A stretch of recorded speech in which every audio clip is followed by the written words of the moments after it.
Salam anak-anakku yang dikasihi Tuhan. Perkenalkan, nama saya Aminah Hati Bene. Saat ini kita belajar pendidikan agama Kristen dan budi pekerti. Kalian bisa melihat buku yang sedang Ibu pegang. Jadi kita belajar semua sumber materi kita di buku ini. Jadi bab yang ke-11 berbicara tentang home sweet home. Keluargaku adalah surgaku. Kita mau melihat dulu tujuan pembelajaran kita. Yang pertama, memaknai keluarga yang ideal. Dan yang kedua, memaknai keluarga sebagai tempat yang istimewa. Dan yang ketiga, menghayati kebersamaan keluarga di dalam rumah. Dan yang keempat, membuat laporan mengenai keluarga yang ideal. Dan saat ini kita belajar dua contoh di dalam Alkitab. Itu ada keluarga yang tidak harmonis di dalam keluarga, dan ada juga keluarga yang hidup di dalam kerukunan, yang hidup dengan pendidikan yang baik. Ya, sebelum kita melanjutkan materi kita, saat ini kita mau bernyanyi terlebih dahulu dari PKJ 165, janji yang manis. Harus semangat ya, semangat.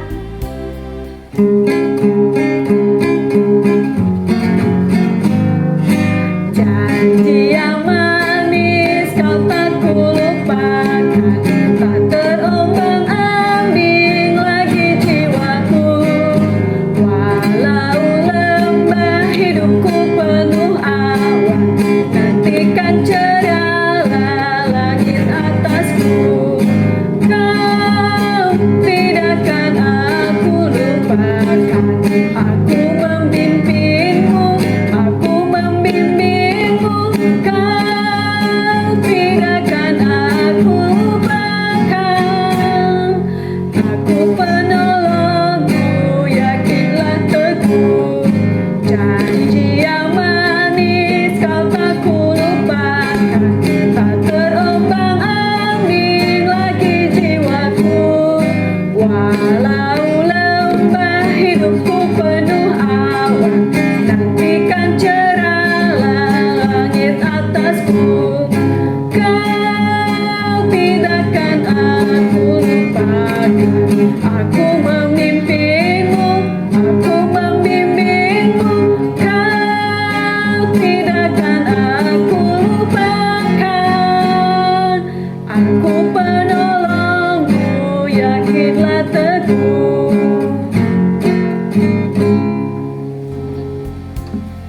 Anak-anakku, kalian nanti bisa buka Alkitab di Kejadian pasal 30 ayat yang pertama sampai ayatnya yang ke-24. Kalian bisa baca di rumah masing-masing, kalian bisa menghayati dan kalian bisa mengerti isi dari kejadian tersebut. Bu Mina akan membacakan 2 Timotius pasal 1 ayatnya yang ke-5. Sebab aku teringat akan imanmu yang tulus ikhlas, yaitu iman yang pertama-tama hidup di dalam nenekmu Lois dan ibumu Eunike, yang aku yakini hidup juga di dalam dirimu. Jadi ini berbicara tentang Rasul Paulus, di mana dia menguatkan imannya Timotius bahwa kamu sudah menerima didikan yang baik dari keluarga kamu, dari nenek kamu, dari ibu kamu. Dan saya juga percaya imanmu juga tumbuh berkembang saat ini. Maka saya akan mempercayakan kepadamu suatu pelayanan yang baik di depan Tuhan Yesus. Kita mau berdoa terlebih dahulu. Tuhan Yesus yang bertata dalam kerajaan sorga, saat ini Tuhan, kembali kami belajar pelajaran bab yang ke-11 ini ya Tuhan, mengajarkan kami bagaimana kami hidup di dalam keluarga yang harmonis, bagaimana kami hidup di dalam keluarga yang hidup bertumbuh di dalam iman, pengenalan kebenaran firman-Mu ya Tuhan. Ajar kami saat ini Tuhan lewat dari pelajaran dari kedua tokoh yang kami pelajari hari ini, Biarlah kami boleh mengaplikasikan di dalam kehidupan keluarga kami setelah kami belajar nantinya ya Tuhan. Berkati keluarga kami dimanapun mereka berada saat ini. Berkati papa mama kami, berkati setiap usaha, berkati keluarga, seluruh isi keluarga kami ya Tuhan. Terima kasih Tuhan, ajar kami untuk hidup di dalam kebenaran dan bertumbuh di dalam iman pengenalan akan kebenaran firman-Mu ya Tuhan. Terima kasih Tuhan Yesus. Hanya di dalam anak-Mu Yesus Kristus kami berdoa dan mengucap syukur. Haleluya. Amin. Ya, kita mau masuk di bagian yang B, uraian materi. Yang pertama, keluarga yang ideal. Kita belajar dari keluarga yang ideal, keluarga yang baik. Seperti apa sih keluarga yang ideal di dalam pelajaran kita saat ini? Tentu kita masing-masing mendambakan memiliki rumah yang nyaman. Pastinya bukan? Rumah bukan sekedar tempat untuk bernaung dari hujan dan panas terik. Namun umumnya sebagian orang yang terlalu sibuk secara tidak langsung dapat membentuk rumah menjadi warung makan saja atau seperti penginapan saja karena terlalu sibuk dengan pekerjaan dan aktivitasnya. Kebersamaan dengan keluarga malah terbengkalai. Akhirnya setiap penghuni rumah menjadi sibuk dengan kebutuhannya sendiri tanpa ada kedekatan antara orang tua dengan anak dan juga antara kakak adik. Rumah seharusnya menjadi tempat yang paling indah bagi penghuninya. Home, sweet home. Akibatnya di mana saja dan kapan saja rumah selalu dirindukan dan selalu diingat. Sesungguhnya para remaja memandang rumah sebagai tempat yang penuh dengan kenangan. Sejak kanak-kanak, kenangan tentang suka maupun duka. Rumah yang sederhana, nyaman, tenang, penuh kasih sayang, dan damai adalah tempat tinggal yang ideal. Sebagai contoh, gambaran paling ideal bagi keluarga Kristen adalah keluarga kudus dari Maria dan Yusuf di Nazaret. Maria, Yusuf, dan Tuhan Yesus selalu merayakan hari-hari besar di Bait Allah. Misalnya Hari Raya Pondok Daun dalam Lukas pasal yang kedua ayat 41 sampai ayatnya yang ke-52 dijelaskan bahwa Tuhan Yesus pada masa remaja taat pada orang tua duniawinya dan menikmati hidup bersama keluarga. Dia berkembang secara sehat dan utuh. Dia dikasihi oleh Allah dan sesama. Keluarga tersebut merupakan teladan bagi setiap pasangan Kristiani dalam membina keluarga. Dalam kehidupan sehari-hari, hendaknya masing-masing keluarga Kristen dapat menghadirkan Kristus dalam kehidupannya. Dengan demikian, keluarga Kristen dapat berkembang menuju kesempurnaan seperti yang dikehendaki Tuhan. Kalian bisa melihat gambar di samping di atas seperti apakah keluarga yang ideal yang diinginkan oleh, yaitu mereka bisa saling melayani di meja makan, mereka saling memandang, mereka saling tersenyum. Maka kehidupan di dalam keluarga itu merasakan kedamaian, kenyamanan karena mereka saling melayani satu dengan yang lain.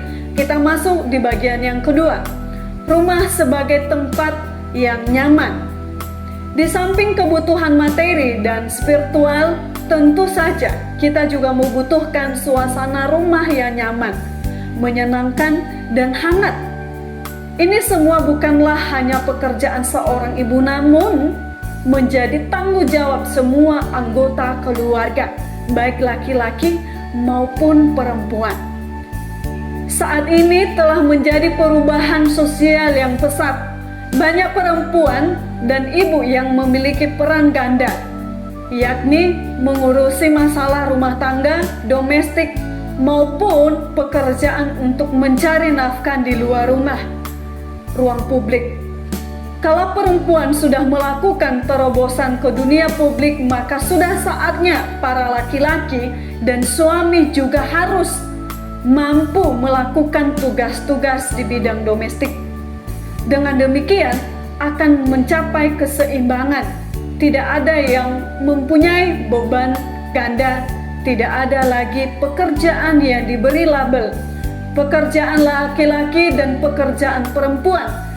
Kita semuanya perlu berubah karena adanya perkembangan pesat di bidang sosial dan budaya.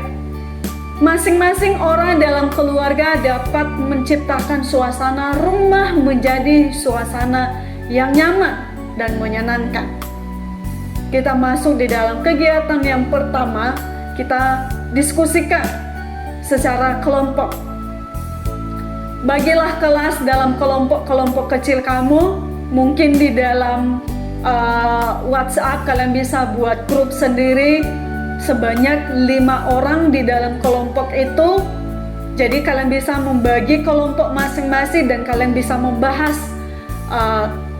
materi kita di atas ini. Setiap manusia mempunyai pandangan yang berbeda-beda tentang keluarga yang ideal. Mungkin ada yang berpikir bahwa keluarga yang ideal itu apabila memiliki segala perabotan mewah dalam rumah atau sering mengadakan pesta yang mewah dan sering berlibur di luar negeri atau keluar kota. Namun mungkin ada yang berpendapat bahwa keluarga ideal itu adalah keluarga yang sederhana, memiliki relasi yang intim satu dengan yang lain, dan masing-masing orang dapat saling membantu. Jadi kalian ada dua pandangan di atas itu. Keluarga yang ideal itu menurut ini memiliki kemewahan, memiliki segalanya, dan bisa berlibur kemana saja. Itu juga memiliki pandangan itu. Apakah itu keluarga yang ideal? Ada juga yang berpendapat keluarga yang ideal adalah sederhana. Kalau kita saling berbagi, punya relasi yang intim dan saling mengasihi satu dengan yang lain. Jadi kita mau masuk di dalam pertanyaan di bawah ini. Jawablah beberapa pertanyaan di bawah ini dalam kelompok kecil. Yang pertama, apa makna atau arti keluarga bagi kamu? Kalau Bu Mina memiliki jawaban tersendiri di sini. Keluarga itu adalah tempat saya mau berelasi dengan ayah dan ibu. Tempat saya untuk curhat, berbagi cerita apa yang saya alami satu hari dan saya bisa bercerita dengan ayah dan ibuku. Tempat saya bernaung untuk hidup, memiliki kasih sayang dengan orang tua dan saling mengasihi. Itu adalah arti keluarga buat saya. Pasti kalian juga memiliki arti masing-masing, kalian bisa menjawab di dalam bagian itu. Dan yang kedua adalah seperti apakah keluarga yang ideal menurut kamu? Menurut Bu Mina, keluarga yang ideal adalah keluarga yang saling menolong, keluarga yang saling peduli satu dengan yang lain, keluarga yang saling memperhatikan, dan keluarga yang saling mengasihi, dan yang paling penting punya relasi komunikasi yang baik. Itu sudah ideal buat saya. Dan yang ketiga adalah bagaimana peran laki-laki dan perempuan di keluarga kamu. Tadi kita udah belajar bahwa tidak ada manusia yang memiliki peran ganda seperti ibu mengerjakan masalah keluarga, mengerjakan segala pekerjaan di rumah dan juga mencari nafkah. Jadi kalau misalnya di sini ada peran laki-laki mencari nafkah di rumah dan menafkahi istri dan anak, segala keperluan di dalam rumah tangga itu adalah urusannya laki-laki, dan perempuan itulah yang akan mengurus anak dan suami, melayani seluruh isi keluarga menurut saya. Tapi tidak tertutup kemungkinan bagi seorang ibu yang memiliki karir. Tapi bukan berarti laki-laki menutup kemungkinan juga untuk laki-laki. Jadi kita bisa saling mengerti, saling memahami di dalam kehidupan keluarga. Dan yang ketiga adalah bagaimana peran laki-laki dan perempuan di keluarga kamu. Tadi kita udah belajar peran laki-laki mencari nafkah dan perempuan itu mengurusi rumah tangga, anak dan suami. Dan yang keempat, Apakah dalam keluargamu perempuan atau ibu dan saudara perempuan sudah diperlakukan dengan adil dan tidak menjadi korban? Karena seringkali mereka memiliki 3 peran: sebagai ibu dan istri, sebagai pengelola rumah tangga, sebagai perempuan pencari nafkah. Namun kedudukannya kurang dihormati dan tidak setara dengan laki-laki. Kalian bisa melihat contoh di dalam kehidupan keluarga kalian masing-masing. Pasti kalian tahu dong situasi keluarga di rumah. Apakah ibu melakukan peran yang seperti ini? Dia melakukan ketiga peran, mencari nafkah, ngurusi rumah, dan segala macam. Tapi dia tidak pernah dihargai. Ya, alangkah lebih baiknya setiap pekerjaan yang dipekerjakan oleh rumah, yaitu orang tua kita, ibu terlebih dahulu, kita harus menghargai itu. Kita harus menghargai orang tua kita, kita harus memuji orang tua kita. Dia adalah suatu kekuatan yang kuat di dalam rumah. Ya, kalian bisa menghargai itu, tidak boleh kalian tidak menghormati orang tua yang melakukan pekerjaan di rumah. Bagian yang ketiga, rumah tempat bersemainya iman. Di dalam rumah, prioritas menjadi keluarga yang utuh. Itu penting. Banyak keluarga para remaja yang saat ini mengalami masalah, di mana orang tua tidak saling mengasihi. Banyak timbul kekerasan dalam keluarga, sering akhirnya menimbulkan banyak perceraian. Oleh karena itu, perlu diingat bahwa pendidikan iman mempunyai kedudukan yang penting. Banyak krisis keluarga karena mereka sudah meninggalkan Kristus dan tidak ada lagi cinta dalam keluarga. Tuhan memberikan mandat kepada orang tua untuk mendidik anak, tetapi kadang-kadang orang tua sibuk hanya memenuhi kebutuhan anak secara materi dan mengabaikan kebutuhan mental dan rohani. Akibatnya, anak sering berada di luar rumah untuk menghindari permasalahan keluarga. Seharusnya keluarga merupakan tempat masing-masing orang, termasuk anak-anak, dapat bertumbuh secara fisik, mental, dan spiritual. Oleh karena itu, setiap keluarga perlu menyadari betapa pentingnya menanamkan iman tentang Allah dan karyanya sedini mungkin kepada anak, baik melalui proses pendidikan maupun sosialisasi. Anak-anak dapat bertumbuh imannya berkat pengaruh suasana Kristiani yang dialami dan meresapi kehidupan keluarga. Ada doa dan kebaktian harian bersama setiap hari. Bisa mencari waktu khusus malam hari atau pagi hari, kurang lebih 10 menit. Merayakan secara sederhana keadaan tertentu, misalnya ada yang ulang tahun, lulus ujian, naik kelas, dan saling berbagi dalam suka maupun duka. Anak-anak juga akan bertumbuh kehidupan rohaninya bila orang tua dan masing-masing orang dalam kehidupan kesehari-hari memberi tekanan kepada penghayatan iman. Misalnya dengan bersikap adil terhadap asisten rumah tangga, menyatakan pendiriannya terhadap korban penindasan, diskriminasi, penyalahgunaan kekuasaan, dan menunjukkan pengertian terhadap kelemahan manusia tanpa merendahkannya. Kita semuanya sebagai anggota keluarga, baik ibu maupun bapak, anak-anak, nenek atau kakek, dan semua yang tinggal di rumah, mempunyai tanggung jawab bersama membuat rumah home sweet home.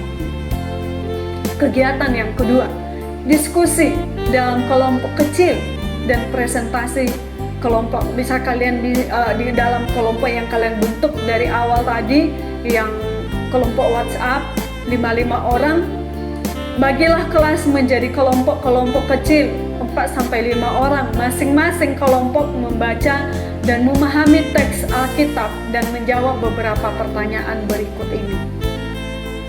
Kelompok yang pertama, kita masuk di Kejadian pasal yang ke-30 ayat yang pertama sampai 24. Tadi udah singgung dari awal. Teks ini mengisahkan tentang kehidupan keluarga Yakub yang mengalami banyak sekali ketidakwajaran. Awal cerita, Yakub menyukai Rahel dan ingin menikahinya. Tetapi pada waktu pesta pernikahan, Laban mertuanya tidak memberikan Rahel untuk menjadi istrinya, tetapi Lea kakaknya. Yakub marah, akhirnya Laban berjanji akan memberikan Rahel apabila Yakub bekerja lagi padanya selama 7 tahun. Dan Yakub menyetujui. Singkat cerita, dalam era perjanjian lama, Yakub memiliki 2 istri. Dalam pernikahan itu mulai timbul masalah sebab Lea memiliki anak sedangkan Rahel tidak. Lalu Rahel dan Lea masing-masing memberikan budaknya untuk mendapatkan anak. Namun pada akhirnya Rahel mendapatkan anak dari rahimnya sendiri. Keluarga seperti ini jelas tidak menjadi teladan. Tapi inilah realita hidup manusia berdosa yang penuh kelemahan dan kekurangan. Pada zaman perjanjian lama, memang wajar bila terjadi hal demikian. Karena waktu itu tidak ada aturan yang jelas, ditambah masih diberlakukannya budaya poligami. Jika istri tidak punya anak, ia bisa memberikan budaknya untuk menikah dengan suaminya. Ingat, dalam perjanjian baru, Tuhan Yesus mengubah poligami menjadi monogami. Bila melihat latar belakang Yakub, dapat diketahui juga bahwa dia adalah seorang yang terkenal sebagai penipu. Ia menipu ayahnya dan Esau saudaranya untuk mendapatkan hak kesulungan. Dari nats tersebut kita bisa melihat, belajar, memahami bahwa adanya penipuan, usaha-usaha yang tidak sehat untuk memuaskan keinginan diri dan mendapatkan hak-hak yang bukan bagiannya. Hal ini dapat menimbulkan suasana yang buruk dalam keluarga dan memengaruhi relasi-relasi yang dibangun dengan orang lain. Akibatnya, suasana keluarga menjadi tidak menyenangkan atau tidak indah. Kelompok yang kedua, kita belajar dari keluarga Timotius. Pasal yang 1 ayat yang ke-5. Teks ini mengisahkan tentang kehidupan pemimpin muda Timotius yang telah dididik sesuai dasar Alkitab, yang sejak masa kanak-kanak Timotius yang masih muda bisa dapat menjadi pemimpin, bahkan menjadi perintis pekabaran Injil serta pemikir Kristen karena didikan yang diterimanya dari keluarganya.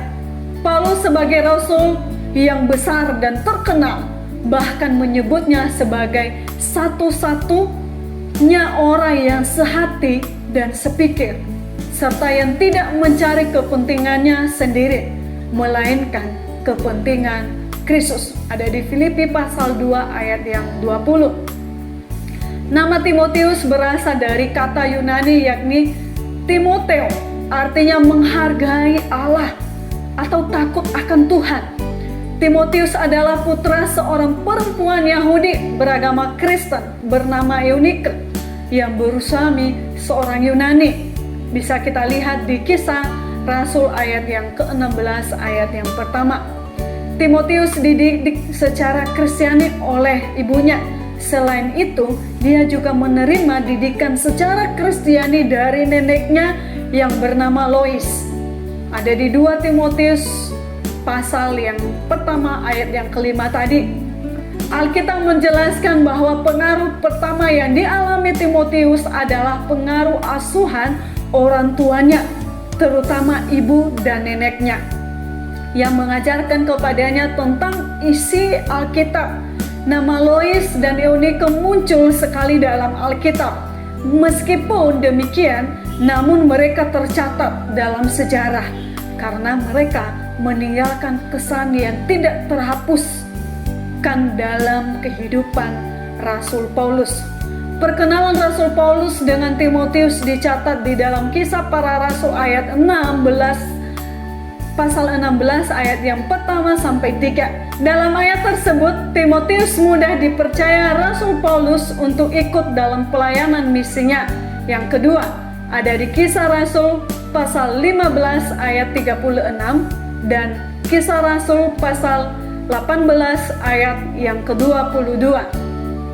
Melalui pelayanan inilah Timotius bertumbuh menjadi murid dan anak rohani Rasul Paulus, akhirnya menjadi pemimpin yang muda yang memiliki kualitas Kristiani yang bagus.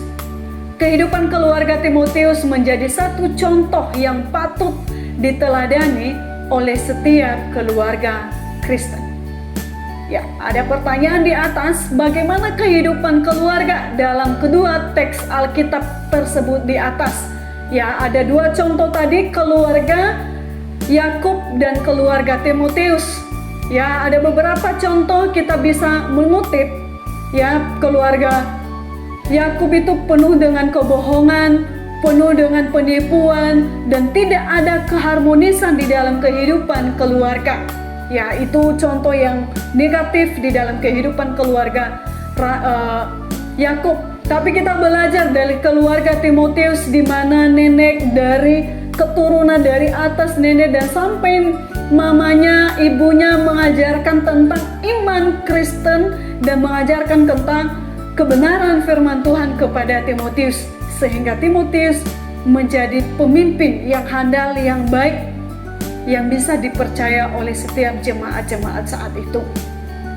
Dan yang kedua, pelajaran apa saja yang dapat kamu petik dari teks Alkitab yang dibaca yang dari atas tadi?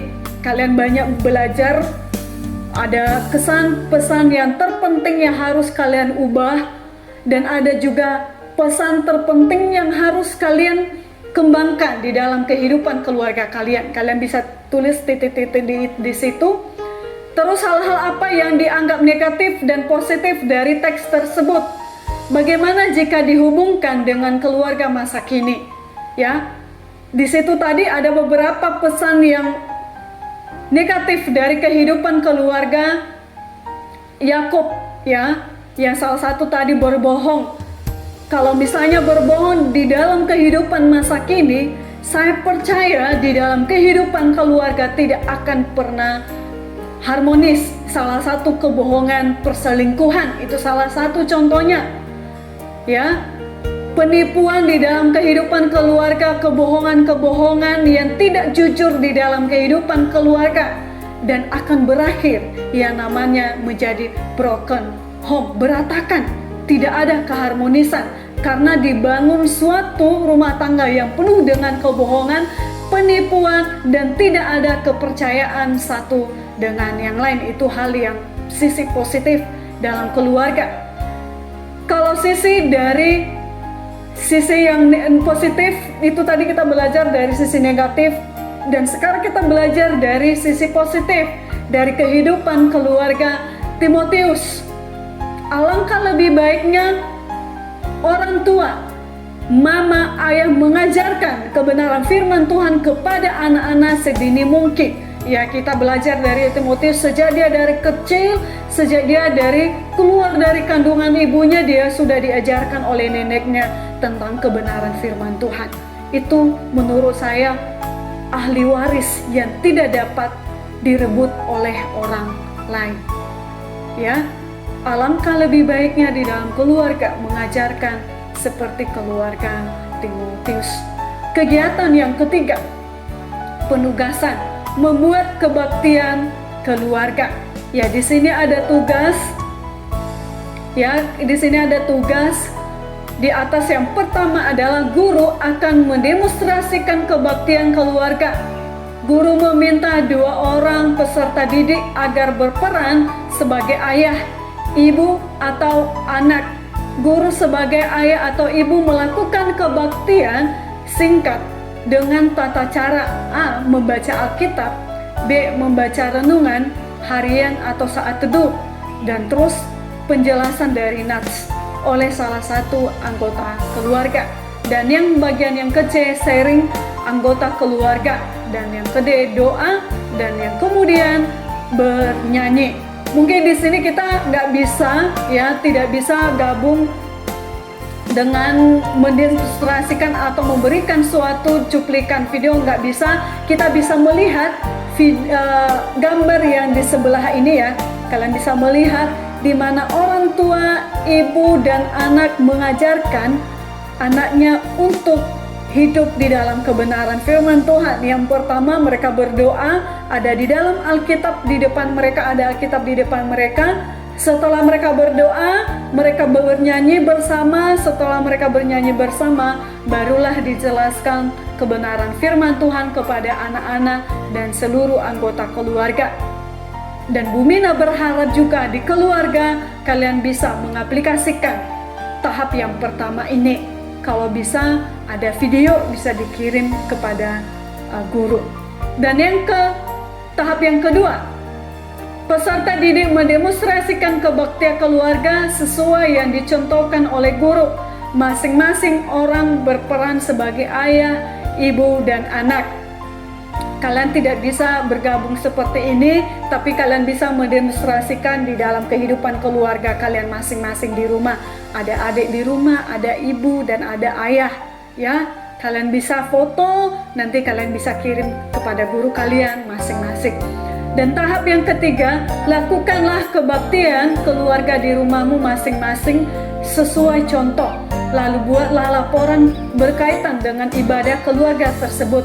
Laporan akan dibawa dalam pengajaran 4 minggu berikutnya. Juga buatlah saran untuk memperbaiki kebaktian keluarga yang telah dilakukan di keluarga peserta didik masing-masing. Ya, kalian bisa serahkan nanti ke guru pelajaran berikutnya. Kegiatan yang keempat, membuat tulisan.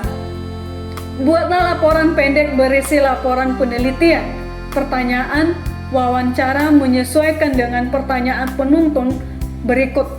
Tuliskanlah penelitian kamu. Yang pertama, carilah pemahaman mengenai keluarga yang ideal melalui wawancara dengan pendeta. Dan yang kedua, amatilah keluargamu, hal-hal apa saja yang berpotensi untuk menjadi keluarga yang ideal dan hal-hal apa saja yang menjadi penghalang terrealisasinya keluarga Kristen ideal. Buatlah rencana untuk pemecahan masalah tersebut. Baru anak-anakku simpulkanlah hasil nomor 1 dan 2.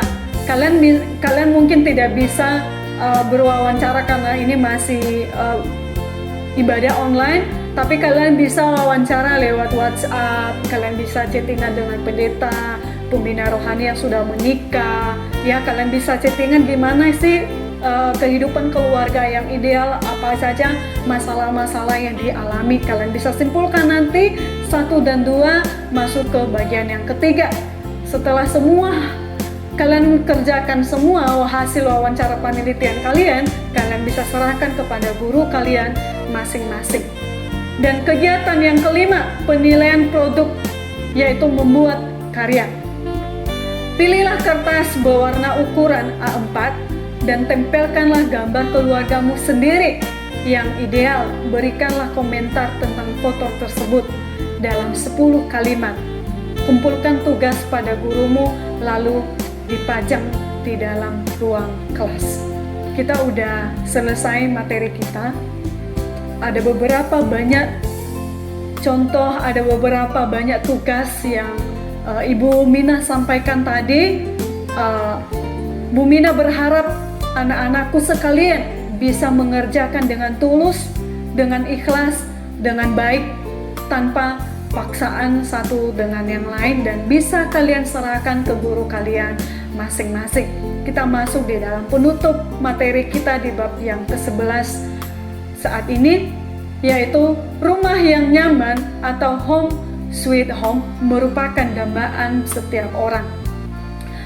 Hal itu juga dapat dikatakan sebagai rumah yang ideal di mana setiap orang dapat mengalami suasana rumah atau keluarga yang menyenangkan, nyaman dan terlindungi di tengah-tengah kesibukan yang dialami. Rumah juga menjadi tempat untuk mengembangkan iman dan tempat perteduhan. Dalam suasana rumah yang nyaman, perlu dibangun relasi yang harmonis di antara anggota keluarga.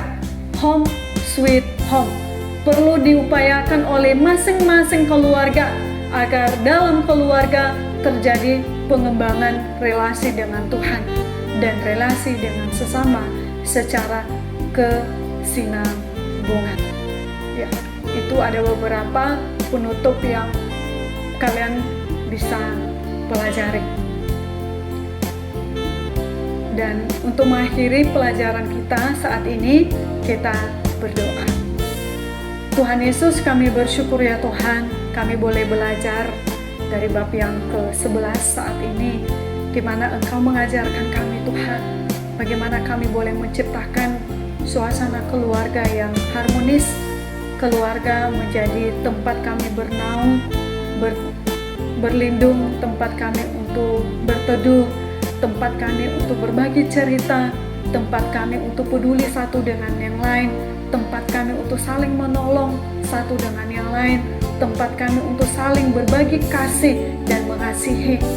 Terima kasih Tuhan, ajar setiap masing-masing keluarga kami untuk hidup di dalam keluarga yang harmonis, ada keindahan, ada keluarga yang penuh dengan surga keluarga, ada kedamaian, ada keadilan, ada keindahan di dalam kehidupan keluarga, sehingga keluarga disebut keluarga adalah surgaku.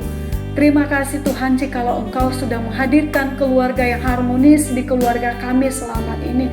Terima kasih kehadiran ayah, terima kasih kehadiran ibu, terima kasih kehadiran kakak, koko, adik, semua isi keluarga di tempat ini, nenek dan kakek kami. Terima kasih Tuhan, jadikan kami keluarga yang harmonis, yang hidup di dalam naungan kasih Tuhan, sehingga kasih itu kami boleh mengaplikasikan di dalam kehidupan kami. Terima kasih Tuhan Yesus, hanya di dalam anak-Mu Yesus Kristus kami berdoa dan mengucap syukur. Haleluya, amin. Salam anak-anakku yang dikasihin Tuhan, sampai jumpa, sampai ketemu kembali. Shalom.